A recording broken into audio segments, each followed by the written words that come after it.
नमस्कार दोस्तों and I welcome you to deep concept. तो आज के लेक्चर में हम लोग चर्चा करेंगे भाई कोरोना वायरस से भी घातक एक वायरस के बारे में जिसका नाम है मार्बर्ग वायरस और इसका हाल ही के अंदर आउटब्रेक हुआ इन तंजानिया। तंजानिया आपको पता है अफ्रीका महाद्वीप का एक देश है, उसके कगेरा रीजन के अंदर इस वाले वायरस का आउटब्रेक देखने को मिला है। और चमगादड़ से आई नई बीमारी अर्थात किससे होने वाली बीमारी है? चमगादड़ से। चमगादड़ इसका वाहक हो जाएगा। वायरस का नाम हो जाएगा मार्बर्ग वायरस, ठीक है। और डिसीज का नाम हो जाएगा मार्बर्ग वायरल डिसीज, राइट। तो हम लोग बात करेंगे मार्बर्ग वायरस के बारे में। क्या हमारे लिए नया वायरस है या इससे पहले भी इसका कहीं ना कहीं आउटब्रेक देखने को मिला है? अगर देखने को मिला है तो किस फैमिली से बिलोंग करता है और कितना घातक है हमारे लिए? क्या भविष्य में हमें इसको लेकर कोई तैयारियां करनी चाहिए? क्या इसके लिए अभी के लिए कोई वैक्सीन हमारे पास है?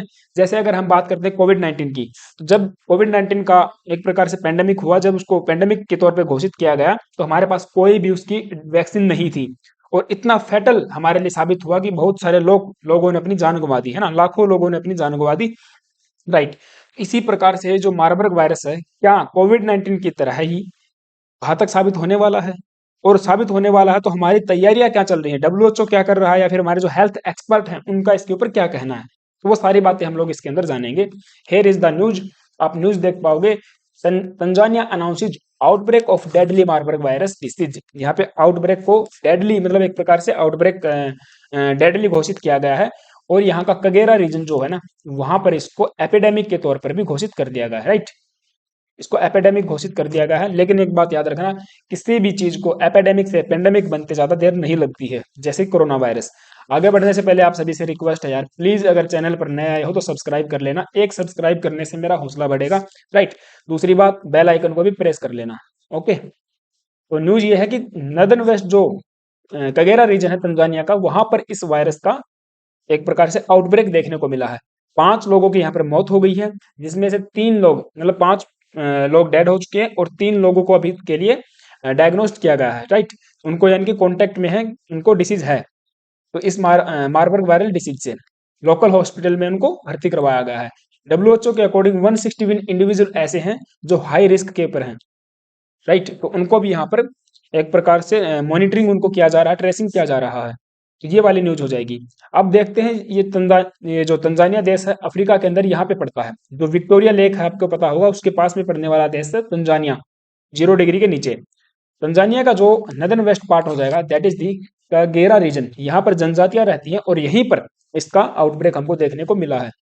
लेकिन मिड फरवरी की बात हो जाएंगी, इससे पहले इसी साल के अंदर जो वेस्ट अफ्रीकन कंट्री है इक्विटोरियल गिनी, वहां पर भी इसी को डिक्लेयर किया गया था outbreak of the Marburg viral disease in the mid February. अर्थात इससे पहले फरवरी माह के अंदर इक्विटोरियल गिनी के अंदर भी ये वाली बीमारी जो होगी फैल चुकी है।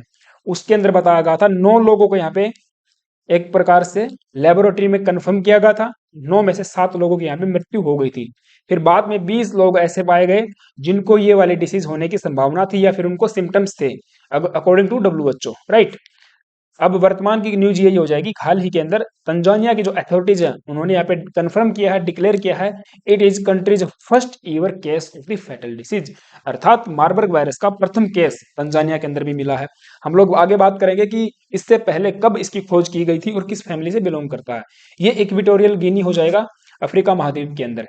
इबोला वायरस का पिक्चर कुछ इस प्रकार से देखने को मिलता है, right. Now what is the Marburg virus disease? ये डिसीज कैसी है? देखिए, according to doctor Leana Wen, इनके अकॉर्डिंग बताया गया है कि Marburg virus disease is caused by the Marburg virus.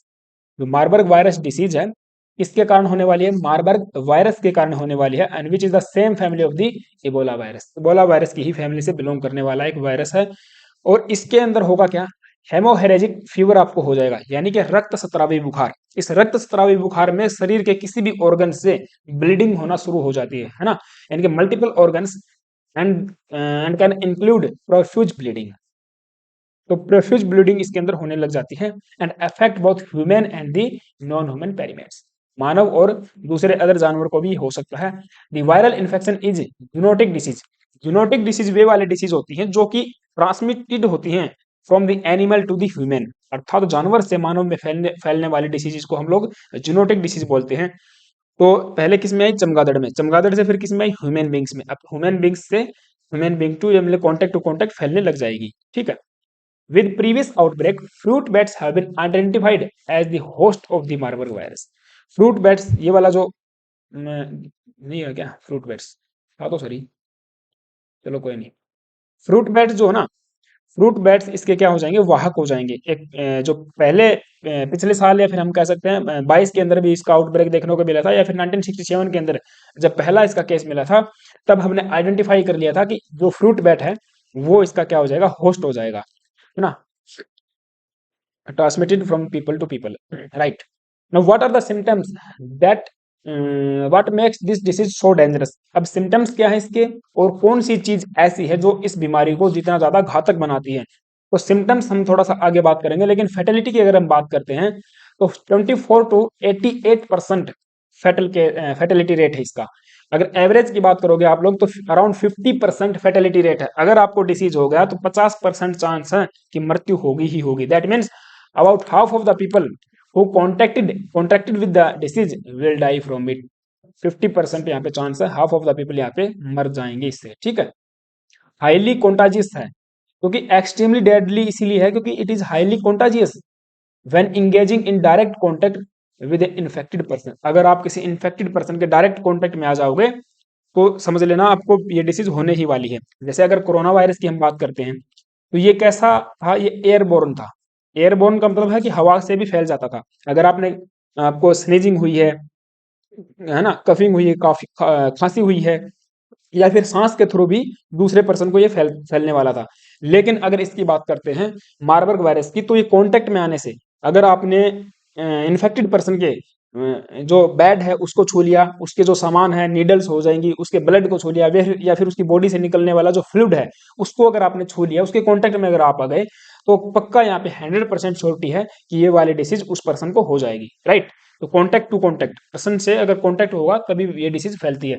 सांस से नहीं फैलती है इतना तो तय है नाउ सिम्टम्स की अगर हम बात करते हैं तो सिम्टम्स बहुत सारे इसके अंदर जैसे कि पेशेंट एक्सपीरियंसिंग हाई फीवर वही हेमोरेजिक फीवर दैट इज रक्त स्रावी बुखार और हेडेक हो जाएगा आपको मसल्स एक होंगी मेलियाज होगा है ना it is also common to have abdomen pain पेट में जो दर्द होता है पेट में भी दर्द होने लग जाएगा and cramping and heavy water diarrhoea ये कुछ इसके सिम्टम्स यहाँ पे बताए गए हैं WHO के द्वारा ठीक है right now this disease like Ebola is a haemorrhagic fever तो हमने बताया रक्त स्रावी बुखार है which is infected individual bleed from the multiple orifices now externally अगर हम बात करते हैं जो पेशेंट होते हैं उनको एक्सटर्नली भी यहाँ पे ब्लीडिंग होने लग जाती है जैसे कि नोज से गम से आइज से है ना internal bleeding manifests as blood vomiting blood in vomit urine and stool तो इस प्रकार से आप देखोगे तो रक्त स्रावी बुखार है अगर जितना ज्यादा फिर रक्त बह जाएगा शरीर से तो यहाँ पे सीधी बात है डेथ होने के चांस ज्यादा बढ़ जाते हैं ठीक है ये वाली डिसीज थी कुछ सिम्टम्स थे now what is the Marburg virus separate how is the Marburg virus separate तो किस प्रकार से फैलता है तो सीधी बात हमने बताया according to doctor Leana Wen similar to the Ebola Marburg is separated by direct contact to person to person अगर डायरेक्ट किसी पर्सन के कॉन्टेक्ट में अगर आप आते हो जिसको डिसीज है तब ये वाली चीज आपको फैलती है this include contact with the blood और अदर बॉडीली फ्लूइड्स यानी कि अगर आपने जो पर्सन डिसीज से इन्फेक्टेड है उसके ब्लड को छू लिया उसके बॉडी से निकलने वाले फ्लूइड्स को आपने छू लिया उसके ऑब्जेक्ट्स को छू लिया जो पर्सन इन्फेक्टेड है लाइक बेडिंग है क्लॉथिंग है नीडल्स हैं एंड अदर मेडिकल इक्विपमेंट तब आपको ये डिसीज होने की पूरे पूरे चांस यहाँ पे हो जाते हैं इन द सम केसेज कुछ केस में यहाँ पर हमको ये भी देखने को मिला है जैसे कोई पर्सन था उसको ये वाली डिसीज हुई फिर उन्होंने रिकवरी कर ली रिकवरी के बाद जब ये वे अपने पार्टनर से मिले और पार्टनर से मिलने के बाद इंटरकोर्स के बाद सीमेन से भी ये वाले डिसीज का ट्रांसमिशन होने के केस हमको मिले हैं राइट तो ये चीज भी देखने को मिली है तो एक प्रकार से अगर देखा जाए तो घातक बीमारी है अब हम बात कर लेते हैं इज देयर एनी वैक्सीन तो मतलब क्या कोई हमारे पास वैक्सीन है इसके बारे में अभी तक के लिए मैं बता दूं कोई भी वैक्सीन इसके इलाज के लिए हमारे पास नहीं है there is no vaccine has been developed against the Marburg virus but फिर भी हम कह सकते हैं just wait a minute but फिर भी हम एक चीज कह सकते हैं कि जो एक्सपेरिमेंटल वैक्सीन है या फिर अदर कोई वैक्सीन है दूसरी जो वैक्सीन है उनको यहाँ पे इलाज के तौर पे यूज किया जा रहा है right and now there is no specific antiviral treatment, कोई भी स्पेसिफिक एंटीवायरल ट्रीटमेंट नहीं है, बट जो symptomatic and this supportive therapies है उन्हीं को लेकर इलाज किया जा रहा है। ठीक है, जैसे कि ऑक्सीजन दे दिया या फिर ब्लड ट्रांसफ्यूजन कर दिया, फ्लूइड्स का ट्रांसफ्यूजन कर दिया, तो इस प्रकार से ही इस बीमारी का इलाज अभी के लिए किया जा रहा है। हमारे पास वैक्सीन नहीं है।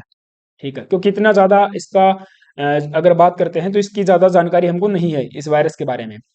Now who should worry about the Marburg virus, अब किसको इस वायरस से डरना चाहिए? डरने की तो देखो ये बात है कि अभी के लिए हम बात करते हैं, the case of the Marburg virus disease have been found in just 2 countries, केवल 2 कंट्रीज में हमको मिला है, Equatorial Guinea and the Tanzania. अभी के लिए इस साल की अगर बात करें या फिर पिछले साल की बात करें तो केवल 2 कंट्रीज में मिला है। लेकिन सबसे पहला केस इसका 1967 के अंदर इसको जर्मनी और सर्बिया के अंदर डिटेक्ट किया गया था, और तब से हमें पता चला था कि ये भी एक मार्बर्ग वायरस है, इससे भी एक डिसीज होती है। ठीक है, हेमोहेरेजिक फीवर होता है, ये सब चीजें यहाँ पे पता चली थी। लेकिन 2022 के अंदर घाना में इसका आउटब्रेक हुआ था। पिछले साल Uganda, democratic Republic of Congo and इस जो भी कंट्रीज यहाँ पे नाम लिखे गए हैं वहां पर भी इसके आउटब्रेक देखने को मिल चुके हैं, लेकिन केस बहुत कम थे। अब ये चीज तो है, चलो ठीक है, केस कम थे, हमको भाई पिछले साल ये पता चल गया था या फिर 1967 में इसके बारे में पता चल गया था। तो एक चीज और है, अगर मान के चलिए ये पेंडेमिक के अंदर बदल जाता है, एक बड़े स्केल के ऊपर इसका विस्तार हो जाता है, आउटब्रेक हो जाता है, तब हमारे पास क्या एक प्रिवेंटिव मेजर्स हैं, किस प्रकार से हम लोग इसको मॉनिटर कंट्रोल कर सकते हैं।